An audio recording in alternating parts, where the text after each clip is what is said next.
Hello and welcome to Edukemy's YouTube channel and editorial discussion for 28th April 2022.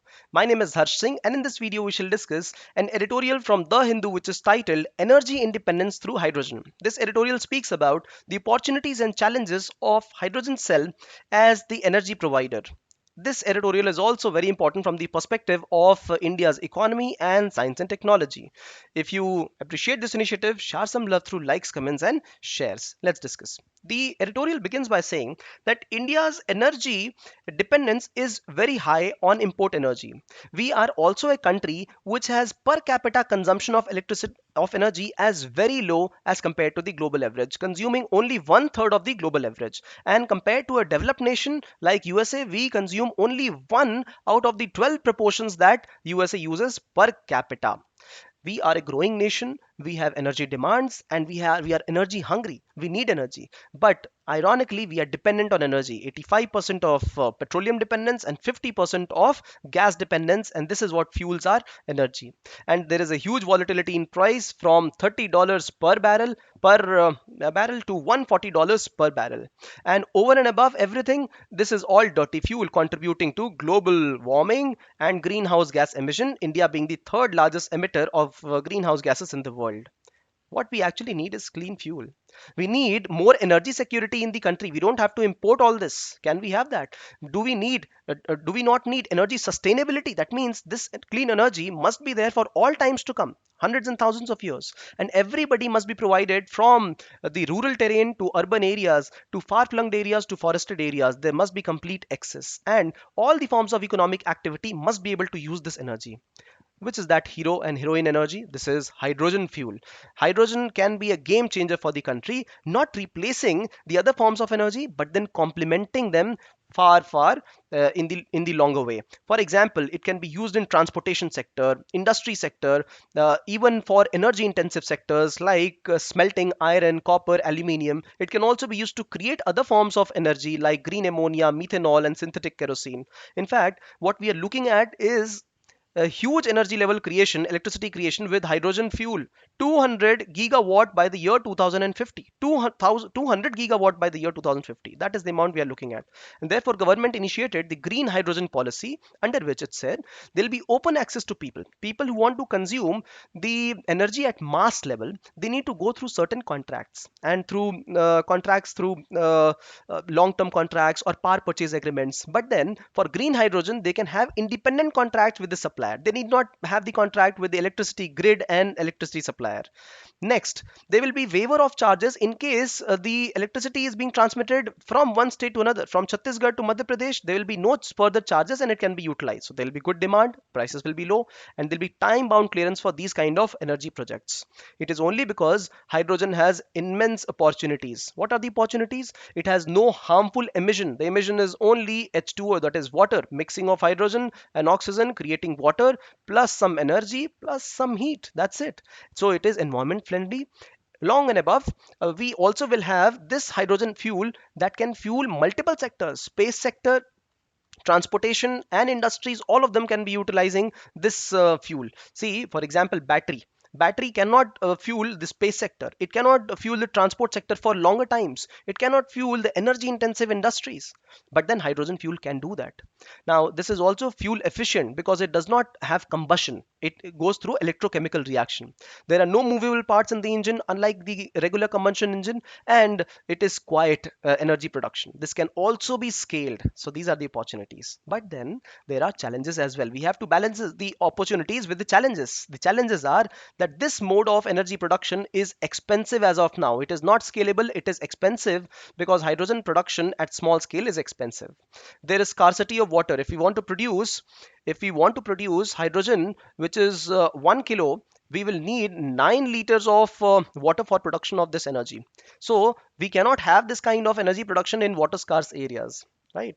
Similarly, it is very difficult to store this hydrogen and move it from one place to another. Not only that this is inflammable, it can burn, but also that pipes in which it is available, they can become brittle because of hydrogen, right?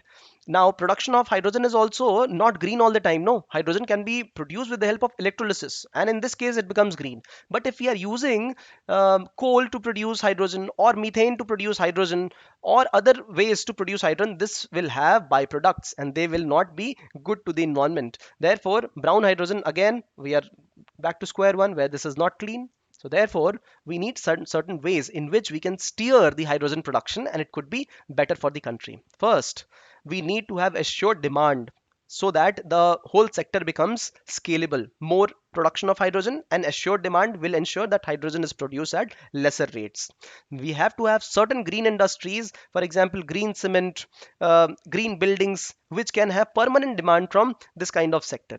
They must be blending of hydrogen with natural gas, which can have better fuel efficiency. We will have to have dedicated corridors for long distance fuel cell electric vehicles. I'll explain this in a short while.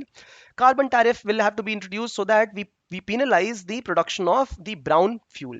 Research and development, funding, and we need to produce electrolyzers so that we can have green hydrogen. So these are the opportunities and future opportunities for the hydrogen production, and that's where the editorial ends. However, considering the kind of questions UPSC pre asks and conceptual clarity that you must have, I will discuss a little further, getting into some research here. Now, there are three kinds of vehicles which are being used on the road nowadays. The first is the conventional energy, which have internal combustion engines. These utilize the petrol, diesel, gases, right? The regular vehicles that we see in the roads, on the roads. These are the conventional internal combustion engine vehicles. The second is the battery electric vehicles that we are seeing right now on the roads, new ones, Tata Nexon, right? And these are the vehicles that have battery inside them, and these are recharged almost every day, running off 250 kilometers, 300 kilometers. These are the battery electric vehicles, and they have battery inside them. The third one is the fuel cell electric vehicle, which have hydrogen gas stored inside cylinder in them, and energy is created with the help of electrochemical reaction inside the vehicle itself. And the transport minister had come to the parliament with this same vehicle, which is Toyota Mirai, costing 60 lakh rupees. And this is an energy efficient vehicle, fuel cell vehicle, that we are speaking of, using hydrogen as the fuel. Now, there are some advantages and disadvantages of each, so let's quickly understand each of them. The first one, gas, petrol, and petrol station dependence. Import dependence, back to square one. We are dependent on every fuel. We are importing a lot. The second one is stored energy. Now, the advantage of these battery vehicles is that the energy is already stored at some place. And the third one, electrochemical reactions happens promptly. Now, this is where the kind of thrust that is available is very good in the petrol vehicles. Combustion happens, but this is not most efficient because combustion is dependent on the quality of engine. If the engine is new, the combustion will be good. On the other hand, there will be good thrust provided by the battery vehicles because battery is storing energy. It is not conducting all those reactions at this place. It is storing energy and it will be fast. On the other hand, the electrochemical cell will be a little slow in producing energy here. And looking at the issues, the first one, conventional ICs are polluting, that we know. And the issues of battery vehicle is that we need charging infrastructure and only limited running is there for battery vehicles. On the other hand, hydrogen fuel, as I explained, there are limitations of production at the mass level right now, and storage of hydrogen is an issue, right? Because it is volatile. In the market, this could be a possible pre-exam question. In the market, there are quite a few kinds of vehicles in electric vehicle segment also. The first one is battery operated electric vehicle, called as BEV, right? Now, all these, and another one is called as the fuel cell electric vehicle that we just discussed, Toyota Mirai, hydrogen fuel. And the other two kind are hybrid electric vehicle, HEV, and another one is plug-in hybrid electric vehicle. There is not much of difference. Let me allow me to explain this, and it will be very simple for you. All this is only about the kind of energy source that is available for vehicle charging or vehicle movement. So in battery, only battery is there. We cannot put in petrol or diesel or gases. There is no substitute. If battery runs out, the vehicle will not be moving at all, and the charging of battery will happen at a charging station at home or at other places. This is battery vehicle. In fuel cell vehicle, the energy is provided through hydrogen reaction, right? Hydrogen fuel cell reaction, and this is the source of energy, provision of hydrogen and oxygen, and then they provide energy. If hydrogen runs out, there will be no way in which the car will be able to run. When we look at the hybrid vehicles, these are forms of mixture of battery vehicles and conventional form of energy. Conventional, not fuel, conventional form of energy. So what happens in hybrid electric vehicles is that battery is there, and then there is a conventional fuel also provided. Gas or petroleum is provided. Now, here the charging in hybrid is not done through the charging stations. Charging stations or dependence on charging plugs is not there. When the vehicle is running, the conventional fuel will also charge the battery, right? And when the battery is charged, there will be certain components of the vehicle running on battery again. When the battery is getting discharged, every time the internal combustion engine is running, it will keep charging the vehicle. These are hybrid. So we have certain examples like Toyota Camry, a hybrid electric vehicle.